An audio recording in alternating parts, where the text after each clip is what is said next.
The law of love. The universe is the manifestation of God itself, the total sum of life, power, intelligence, love, and substance.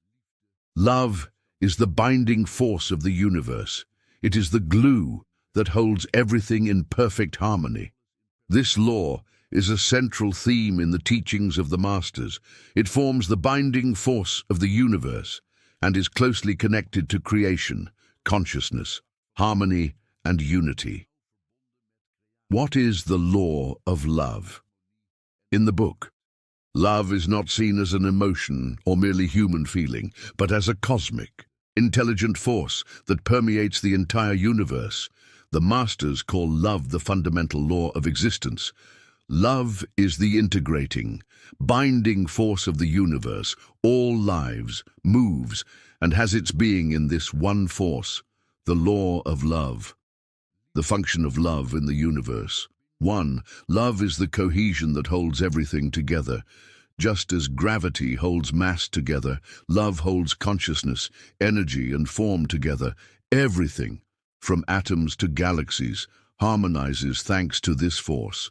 2. Love is God. The Masters state that God is not a person outside of us, but the active principle of love itself. Therefore, the essence of God is not judgment, but pure love. This love is creative, healing, and all-pervading.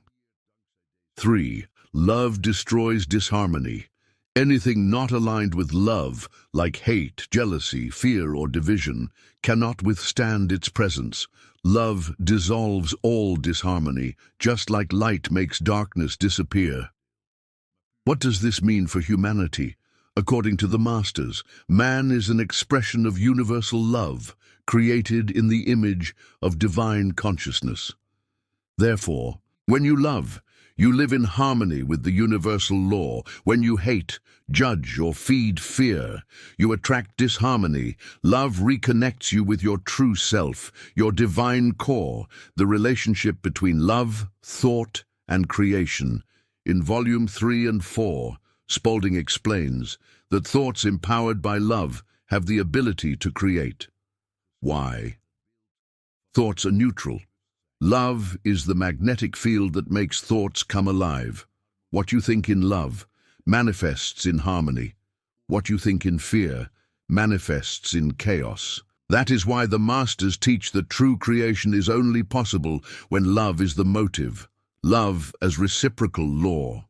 The law of love is not passive. It works according to the law of giving and receiving. What you radiate in love returns to you magnified. What you give without agenda flows freely back into your consciousness. Love cannot be forced.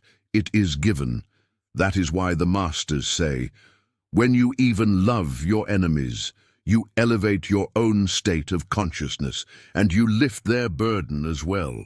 The Masters teach that all division, suffering, and wars arise from the feeling of being separate. The law of love restores that unity. In spiritual terms, this means love reminds us that all is one. When you love another, you recognize yourself in that other. You can only heal, create, or enlighten through love. For all life is love. The Masters teach, you are love, and if you live in love, you awaken to your true divine power. You come into alignment with the source of all that is. You become a channel through which the universe expresses itself. As the Master says in the book, live in love, and you live in God. Live in love, and the entire universe lives in you. The programming of the Matrix, the false image of love. Long ago, or maybe just yesterday, you were born into a world that existed long before you.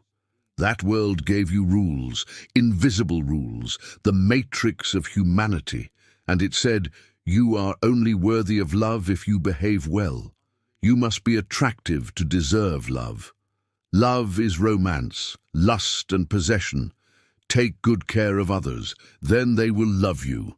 You may not love yourself, because that is selfish. Never be selfish. Neglect yourself instead. If you forgive someone, you must also trust them again. Love means the other makes you happy. Thus, love became traded, performed, projected, but not lived. The Matrix programmed love as something you receive if you meet the conditions, something you must search for outside yourself, something the other must do so that you feel whole. But as Spalding teaches, and as every true master says, love is the substance of the universe. It is the bond that connects everything. Love is a force, not a feeling, a reality, not an illusion. Love is what you are, not what you get. The fall of humanity and the confusion between love and desire.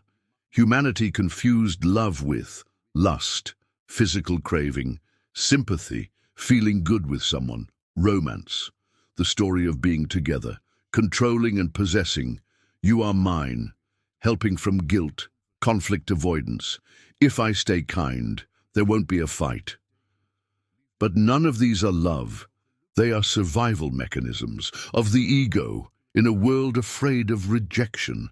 That is why Spalding says in the book, love is the universal solvent. It restores all to its original state. Only love can heal everything, but love has nothing to do with weakness. The journey to true love, from illusion to essence. A human does not develop love by giving what he does not have, but by remembering who he truly is. That unfolds in layers. Here is the story of the inner path to love. Layer by layer, recognize false love within yourself. The first step is raw. Seeing that you love to be loved, that you are kind because you're afraid of rejection, that you give but hope for recognition. This is painful but necessary because only by seeing the false, space is created for the real. You look at your childish inner belief. I am not good enough. If I just try hard, I won't be abandoned. If I just give, then I exist. That is not love. That is a cry for validation, and that is where awakening begins. Break the contract with the matrix, you say internally. I stop confusing love with trade, pain relief or dependency. You do not have to be a martyr, nor a people pleaser, nor a savior, nor a victim. You begin to understand. True love is the force that flows when you stay true to your real self. And that force does not always flow gently. Sometimes love is radically clear, like this far and no further. Learn to give without desire. That is easier said than done, right? Because people usually give to receive. Appreciation, safety, gratitude, love. But Spalding shows giving is living. Like the sun gives light without demand. Like you exhale because you breathe. You give. Not because you must, but because you overflow with what you are. But beware. You can only truly give after you have first learned to fill yourself. Self-love is the foundation, not egoism. Self-love is caring for yourself before you care for others, not sacrificing yourself, guarding your boundaries, taking your feelings seriously, not punishing yourself, not basing your worth on applause. Spalding says, love begins in silence, in the recognition of your original purity. And you don't recognize that with your mind. But by allowing yourself to exist exactly as you are, love your enemy, but not as you might think. Now comes perhaps the hardest part. How do you love those who destroy you? Here is the truth. Love is not staying in a toxic relationship. Love is not justifying your pain to appear forgiving. Love is not continuing to say yes to violation of your boundaries. Love for your enemy is not hating them in your heart, not losing yourself in revenge, not joining the darkness. You don't have to embrace them, you don't have to trust them, but you do not let your soul be poisoned by resentment. You say, I exclude you from my life, but not from my heart. I choose freedom, and I also wish you healing one day. That is love with power. The universal law of love. What does Spalding say? Love is the binding force of the universe. It is coherence, unification, All works as one when love flows. Without love, the system falls apart. Love is therefore not an emotion. It is the structure of harmony itself. If you learn to live in line with love, your body becomes more vital, your relationships more pure, events align in synchronicity. You come into resonance with the universal law, and that is where freedom begins. Love is the true revolution. The matrix lives on fear, control, lack, separation. But love says, there is enough, you are enough, and what you truly are can never be lost. That is why love is not weakness, but the highest power in the universe. If you begin to live without hate, without trade, without fear, you are free.